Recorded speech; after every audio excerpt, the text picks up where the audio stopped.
Hey guys, welcome back. Today we're going to talk about obsessive compulsive disorder. Did you know that obsessive compulsive disorder, or OCD, is a form of extreme anxiety?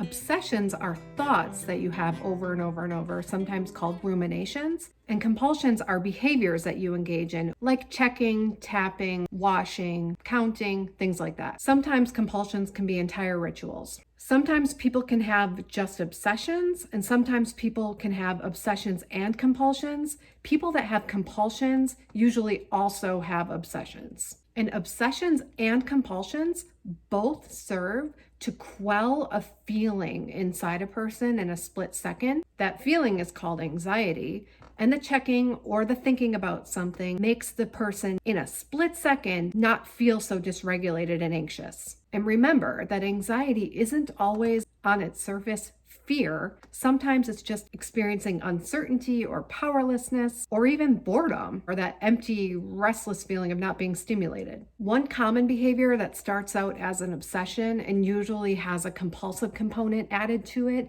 is being fixated on, am I bad? And then seeking reassurance or checking to see if it's true that you're bad. People with this OCD go around asking, are you mad at me?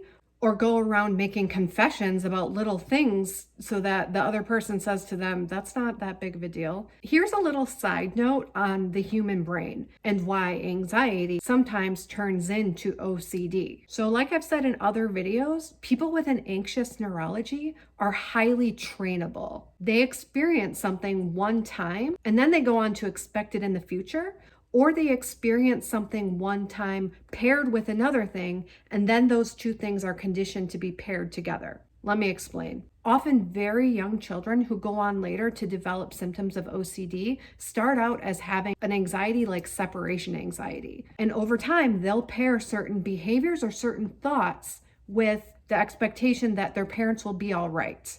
They'll worry when their parents go out on a date or when they're not in the same room with the parent that something bad is going to happen to the parent, for example. And they might start to ruminate or analyze ways that they can keep their parents safe or fixate on those anxious thoughts. And then their parent ends up safe. So now they've really paired worrying about their parents with their parents being safe. And that all happens unconsciously. So now they feel more distress if they're not worrying about their parents. One of the hallmarks of OCD is magical thinking. Magical thinking is when you believe that an event or a thought means something about reality. Oftentimes, magical thinking comes in the form of if this, then this. But the this and the this are completely unrelated. If I tap my shoulder 3 times, it won't rain today.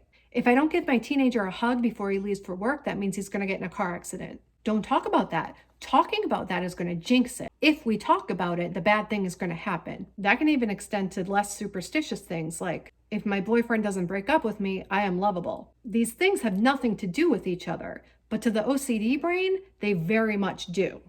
And as they say, a broken clock is right twice a day.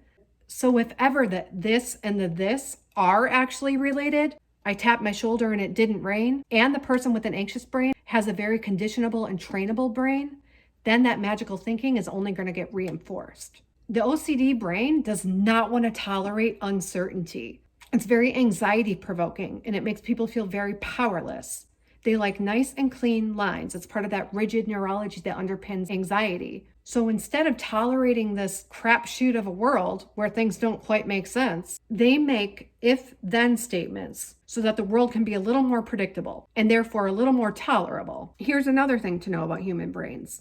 Even without anxiety, humans fixate on what we don't want to happen, or we try to manage perceived danger. Because the anxious brain is defined by experiencing thoughts and feelings as very, very meaningful, the fixation on the problem becomes to somebody with anxiety evidence that the problem is going to occur. The anxious human brain believes that it's going to happen because the thought popped into their head. People with extreme anxiety do experience their thoughts and feelings as indicative of reality. One of my professors was explaining this phenomenon back in the day, and I still remember the example he gave. He told the class that there was a study done in a maternity ward where they interviewed the new mothers. These mothers had just given birth, so obviously their brains were consumed with, I need to keep this child safe. And apparently, based on the interview results, 90 some percent of the women acknowledged that they had experienced a split-second thought of themselves harming their child. That's because the human brain, even without anxiety, when it fixates on something, in its effort to prevent that, the brain pops into the head the possibility of that happening. And again, none of these parents wanted to hurt their child. Split-second thoughts are always intrusive and not indicative of reality, but just indicative of what the brain is fixated on, what the brain is trying to work out. Kind of like a dream. Would you wake up from a dream where you got on the school bus naked and be like, oh, I guess that means I want to get on the school bus naked? No. Dreams and split-second thoughts are working out fears and crossing wires and firing in all different wacky ways. So, according to the study, only a very small fraction of those women in the maternity ward had even acknowledged that they had that thought before they were asked about it, or had even noticed that they had that thought before they were asked about it. And only a very small fraction of those women believed that that split-second thought was an indication of the type of mother they were or of their desire to cause harm to their children. And those are the women that went on to develop postpartum anxiety.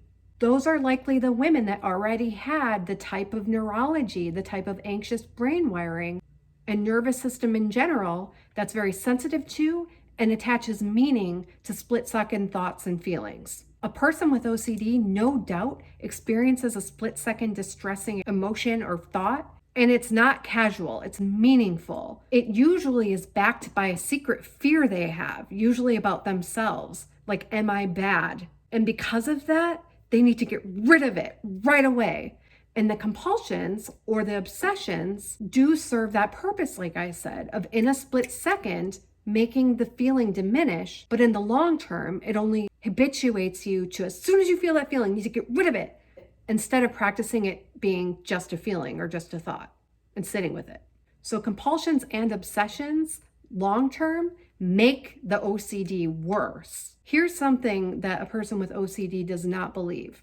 Well, maybe they believe it logically, but they don't really get it. And that is that a feeling has a beginning and an end. And a feeling will always come and will always go, no matter what you do. Of course, there's biological things you can do, like deep breaths or muscle clenches, that will give your body the idea that you're safe, that will make you get back to regulation more quickly. And there are things you can do to make the anxious feeling tighter and worse. But no matter what you do, eventually the feeling will go away. That's how our bodies are built.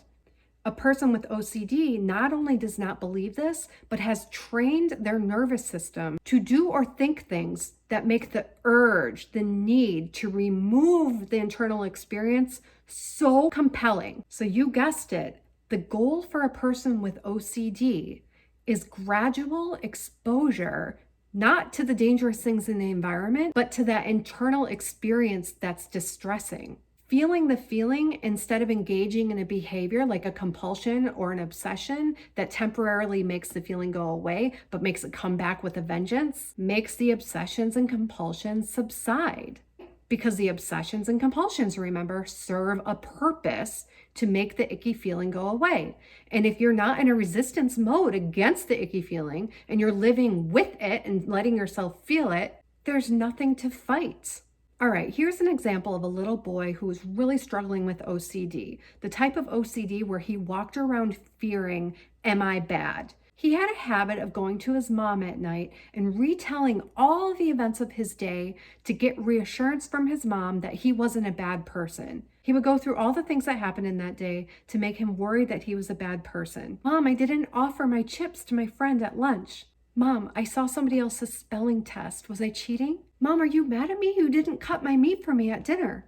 This boy even began ruminating about whether or not he would commit crimes in the future. Mom, I really loved my friend's shoes, and I was thinking about how much I wanted them for myself. Am I going to become a thief someday? So the mom reassuring her son that he's not a bad person, and even occasionally giving statistics on how unlikely it is that this type of criminal behavior happens, might seem harmless or even loving, right? Good parents make their kids feel better. But this reassurance is providing the child immediate escape from his emotion, which is training his brain to be even more fearful and resistant to the emotion. So the tighter that little boy's resistance to his emotional experience, that uncertain, icky feeling of, oh man, did I mess up? Am I bad? The more aggressive the urges for obsessions and compulsions become.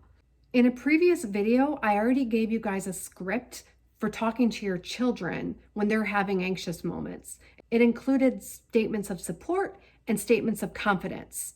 Please check that video out if you haven't already. I have it in this playlist. In that video, I encouraged you to really practice over and over and over, giving your child support, acknowledging that icky feeling in them as acceptable and not to be feared or managed, and confidence statements. I know you can feel that feeling and you can tolerate it. And that video also encouraged you to emotionally prepare yourself to start making some changes in the way that you interact with your child in a seemingly loving way that might be increasing the obsessions or compulsions. In my next video, I'm going to be detailing a very prescriptive way to go about removing some of the accommodations or the reassuring or allowing checking that extremely anxious kids and their parents engage in to the detriment of their mental health. I'm going to go over how to select which accommodations to remove, and hint, hint, it needs to be something you are completely in charge of, something where there's going to be no power struggle with the kid. And I'm going to detail how to loop the kid into how you are going to begin to respond differently to their OCD so that they know exactly what to expect and they know you are coming from a place of love. And you understand that OCD is very hard to live with, and you are going to do your damnedest to make sure that they have the best life that they can have. And that is where you're coming from as a parent who's changing some of the ways you might be indulging in the OCD for your kid. Again, these videos are not specific enough to serve as therapy for your child.